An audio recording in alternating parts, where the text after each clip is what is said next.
Affidavit says Takeoff's murder happened after a punch was thrown in Quavo's defense. More details are emerging from the night of Takeoff's killing. Today, there are several pieces of evidence spinning from the affidavit obtained on the case. The case is getting more interesting with new faces coming into the picture now. All of these people's presence has been established as being there at the scene of the shooting. While the internet thought the prime suspect was a dude named Lil Cam and had been going crazy online pointing a finger, another man, DJ Pat, has taken the top spot of the suspects list. A few other people had also been taken in. And oh yeah, there's news that Lil Cam was even denied bail. Fans of the late hip-hop star Takeoff are impatiently waiting for what comes of the case, while we hope the law does its job and we have no more senseless violence. Today we'll reveal the contents of the court's affidavit concerning the ongoing trial of Patrick Xavier Clark, otherwise known as DJ Pat, who reportedly fired the shot that killed Takeoff. Ride with me as we deep dive this unfortunate mystery. According to the document, Quavo was playing a dice game outside of Houston's 810 Billiards and Bowling Alley. An argument ensued after Quavo allegedly lost a large sum to two other individuals who were also playing that night. A man evidently named Willie Bland allegedly struck another individual with his fist when things started escalating in defense of Quavo. According to the affidavit, this was captured by video surveillance footage. After the alleged punch, two people then exchanged gunfire. One of these people was confirmed to be Bland, though Bland's position in the building at the time of the shooting doesn't appear to be consistent with the injuries Takeoff suffered. They couldn't deem him responsible for the rapper's death. The fresh details in the killing of Takeoff from a search warrant affidavit filed this week and curated from Twitter reads as below in part.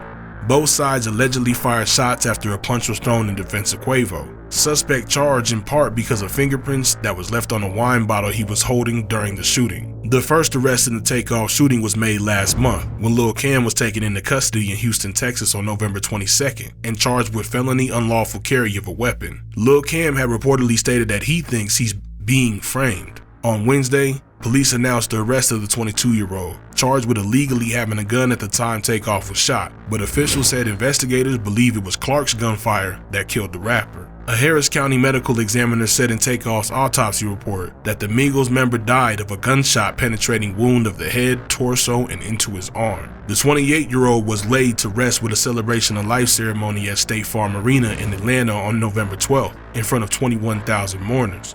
Takeoff made his first posthumous guest appearance on Metro Boomin's Heroes and Villains song, Feel the Fire, alongside A$AP Rocky.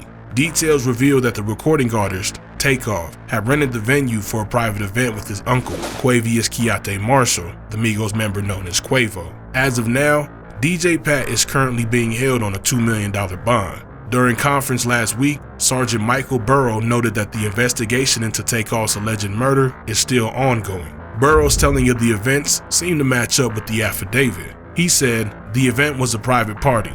There was a lucrative dice game that went on at the event. There was an argument that happened afterwards outside the bowling alley, which led to the shooting. I can tell you that Takeoff was not involved in playing the dice game. He was not involved in the argument that happened outside. He was not armed. He was an innocent bystander." Although Takeoff's murder has resulted in a pair of arrests, new details have continued to emerge from the tragic night that took the life of the Migos rapper.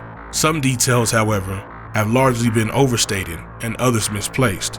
A strip club owner, Patrick Xavier Clark, reportedly known as DJ Pat in H-Town, has now become the prime suspect. Clark was apprehended on the city's east side on December 2nd and charged with the murder of Takeoff, whose real name is Kirsten Corey Ball. Per the affidavit, Clark was the only other person seen discharging a weapon. He then fled on foot to the nearby House of Blues. It is said that while he was shooting, pistol blazing in one hand, he also had a bottle of wine in his other, guzzling away as he blasted. Police had also noticed that he brought the bottle of wine with him to the House of Blues and left it in the parking lot. That is where authorities pulled a Dexter Morgan level fingerprint pool and tested it for fingerprints, which immediately connected Clark to Takeoff's murders. Another seemingly different detail on a Twitter post shared on Saturday by New York Times reporter Coscarelli noted that shots were fired from both sides after someone on Quavo's side threw a punch. The post also noted that video surveillance showed Quavo arguing with a man named Michael Prince, and 2 young men named Cameron Joshua and Christopher Watkins. Bland reportedly punched Joshua before Clark and Bland fired their guns in opposite directions. Video evidence showed Clark holding a wine bottle from which his fingerprints were later lifted. Bland allegedly told investigators that he saw Quavo turn to walk away when he saw Joshua begin to pull out his gun. Bland said that's when he hit Joshua. Upon hearing gunfire, Bland said he began shooting towards Joshua, assuming he was the one shooting. Forensic evidence indicated that Clark and Bland both fired guns, while no video evidence showed Joshua ever firing his weapon. Takeoff, who was an innocent bystander, was shot in the head and torso. From there, 2 people fired off guns, with Bland being confirmed as one of the people. However, the affidavit noted that Bland's spot from where he was shooting from at the time was not consistent with the injuries suffered by Takeoff, so they could not blame him for the rapper's death. The affidavit stated the alleged Takeoff killer, Patrick Xavier Clark, was the only other person seen firing off a weapon. Clark was charged because of the fingerprints left on a wine bottle he was holding during the shooting. But the peculiar way Clark came to be a suspect seems he's even gathered some online sympathy from fans. Why this dude got slapped? LOL.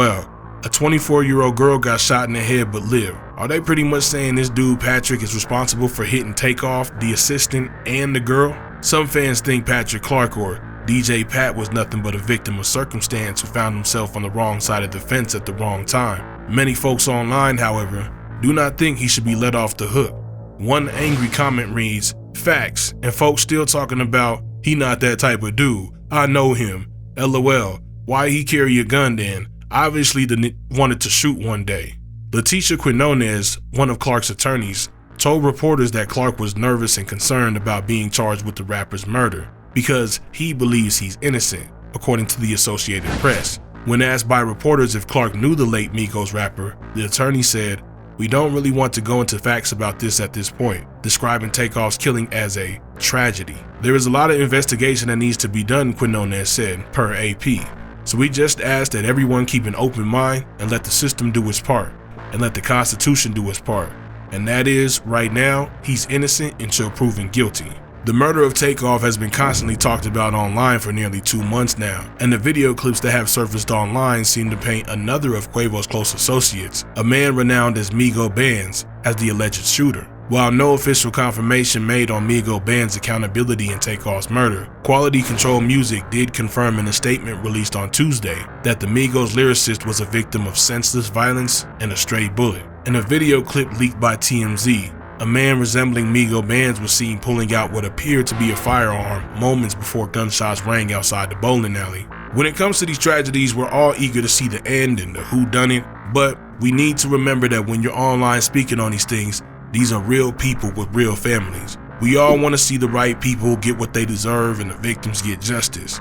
It may be a while before we all see what comes of the DJ Pat's arrest. Is he truly innocent? Did he shoot all 3 people that night? If not, who else shot the other people? Did the ballistics match his gun? We find out next time on Rap Uninterrupted.